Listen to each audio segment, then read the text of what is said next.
दोस्तों, हरियाणा में विधानसभा चुनाव हुए और चुनाव के बाद कांग्रेस पार्टी हार गई। लेकिन कांग्रेस पार्टी इस हार को स्वीकार नहीं कर पा रही है और अब इलेक्ट्रॉनिक वोटिंग मशीन, जिसे ईवीएम के नाम से जाना जाता है, उसमें गड़बड़ी का आरोप लगाते हुए चुनाव आयोग को एक चिट्ठी लिखी है। 20 विधानसभा सीटों पर फिर से मतदान कराने की मांग करते हुए कांग्रेस ने ईवीएम की बैटरी 90% से 99% चार्ज होने पर सवाल उठाए। कहा गया है कि हो सकता है ईवीएम में संदेह हो, छेड़छाड़ किया गया। कांग्रेस ने जिन विधानसभा क्षेत्रों में दोबारा मतगणना कराने की मांग की है, उनमें पानीपत है, होडल है, बल्लभगढ़ है, फरीदाबाद है और नारनौल है, करनाल है, डबवाली, रेवाड़ी, होडल है, कालका, इंद्री और बड़खल है, नलवा है, रानिया है, पटौदी है, पलवल है, उचाना है और घड़ौदा है और कोसली, बादशाहपुर भी शामिल है। पार्टी का दावा है कि 8 अक्टूबर को मतगणना वाले दिन जिन मशीनों में गड़बड़ी थी, उनके सारे वोट बीजेपी के खाते में गए। इसलिए इन सीटों पर दोबारा मतगणना कराई जाए। अब इन सभी 20 सीटों पर वीवीपैट की पर्चियों का मिलान भी ईवीएम से कराया जाए। देवेंद्र हुड्डा ने भी बीजेपी पर छल कपट के आरोप लगाए। कांग्रेस के सांसद हैं दीपेंद्र हुड्डा और उन्होंने कहा कि चुनाव आयोग को तुरंत इस दिशा में कदम उठाने चाहिए। पोस्टल बैलेट की गणना में भी कांग्रेस ने बढ़त बनाई थी, लेकिन ईवीएम से मतगणना के बाद चुनाव परिणाम अप्रत्याशित रहा। उन्होंने ये भी कहा कि छल कपट के बावजूद कांग्रेस ने बीजेपी के लगभग बराबर मत प्रतिशत हासिल किए, तो फिर वोट में कमी कैसे हो गई। इस बीच में कांग्रेस के प्रवक्ता हैं पवन खेड़ा, उन्होंने कहा है कि कुछ ईवीएम की बैटरी 99% चार्ज थी, इनमें ही कांग्रेस को हराया गया है। जिनकी बैटरियां 60 से 70% चार्ज थी, उनमें हमारा उम्मीदवार जीतता हुआ दिखा।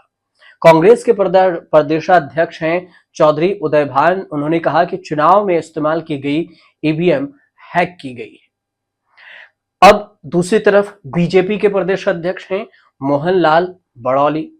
मोहनलाल बड़ौली का कहना है कि जो घमंड करता है उसका पतन अवश्य होता है।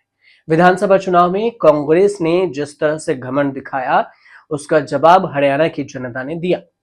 जलेबी को लेकर कांग्रेस पर तंज कसते हुए उन्होंने कहा कि कांग्रेस के नेता हरियाणा में जलेबी बनाकर चले गए।